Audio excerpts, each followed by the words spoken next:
So after the move to Toronto, I was up here for about 6 weeks. I was renting a room in an apartment complex in the northern part of the city.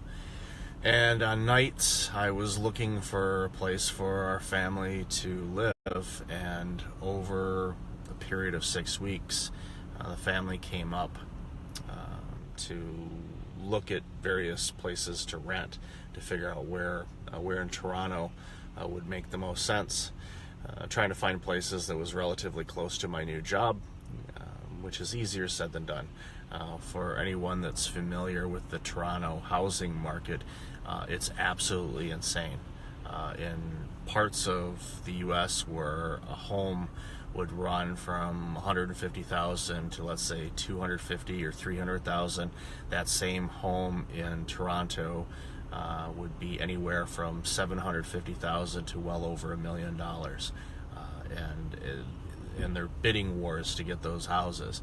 So it's absolutely insane up here. So from our situation anyway, we had to rent because, of course, coming right off of the losses and everything like that, and everything that was going on, we weren't prepared to be able to get another mortgage because we already had a mortgage on the house that we had down in the Windsor area.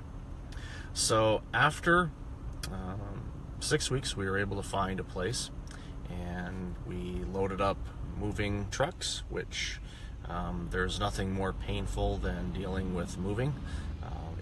I'd rather have root canals done on every one of my teeth than move. It is absolutely painful. I hate it. Long story short, we moved everything up to our place in the east end of the city of Toronto. And after we got everything moved in, we realized that we had forgotten the ladder for our daughter's bunk bed. I was going back to the Detroit area in a week or so, and I was going to stop by the house that we were going to be putting on market to sell and pick up the ladder because I knew where it was. It was in the basement or somewhere, maybe in the closet. It was in one of those two places. So, visited my brother in the Michigan area, or in the Detroit area, I should say. And then after that, I was heading back to Toronto, but I swung by the house to go pick up the ladder and anything else that we may have missed with the move.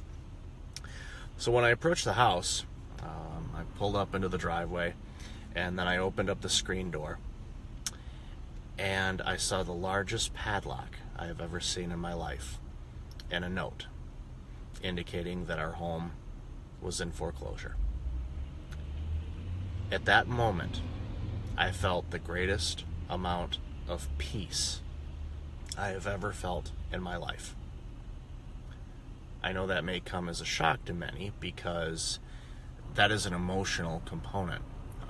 You go home and you realize that the bank has taken it away from you. The reason why I felt so much peace was because I knew that was the last domino. I had a heart attack and survived. I lost my job. I found a new one. My family vehicle was repossessed. We still had a vehicle that was paid off that we could keep. And then finally, the home that we loved and thought that we would be spending several years at was no longer ours. I thought, I have survived everything to this point. What else can they take away from me? Short of my life, which I dodged that bullet, there was nothing else for me to lose. There's a certain element of confidence that comes when you are in that place where you've survived so much. And since then, we have a beautiful place that I live in now. It's convenient. It's close to work. It's close to all that Toronto has to offer. And again, it's been a challenging journey these last years after these events, and I still learn from it. And I think that anyone that goes through any type of loss or hopefully not to the extreme of the losses that I had in 369 days, that you learn from it and you figure out ways to navigate it. I was actually interviewed for the Mindfulness Mode podcast recently, and we talked about how I navigated through those 369 days. And part of it with me is just the spirit of getting back up and doing what I need to do to get past this. It's something that I've had to learn in my adult life because my childhood was friggin' awesome. I know many people, unfortunately, have had lousy childhoods. Mine was absolutely amazing. I have zero complaints about it. Got everything I ever wanted. My parents were able to provide, even though they were struggling. You don't know that as a kid. But financially they had challenges with jobs and everything else under the sun, just like most of us. But I have this spirit about me that just says, I'm going to brush myself off and I'm going to pick myself up. That spirit is within you as well. You may not know it, you may not sense it, but it's there. And oftentimes, we refer to this as the hero's journey. It's used in movies and books a lot, where someone faces adversity and then they come out of it stronger and better than they were before. That's within you.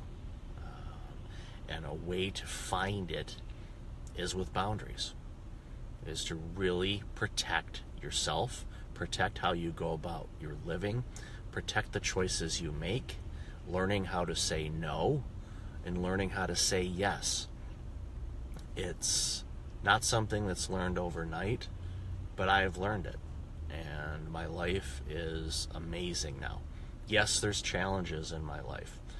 I face them daily, but I know I can get through them because I've gotten through so much before.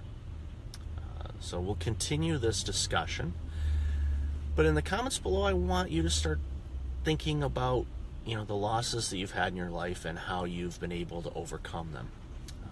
Because I think we're all in this together and we can learn from each other. And over the next few days, I'll be sharing more and more tips on how to introduce boundaries in your life and how to recover from setbacks or losses.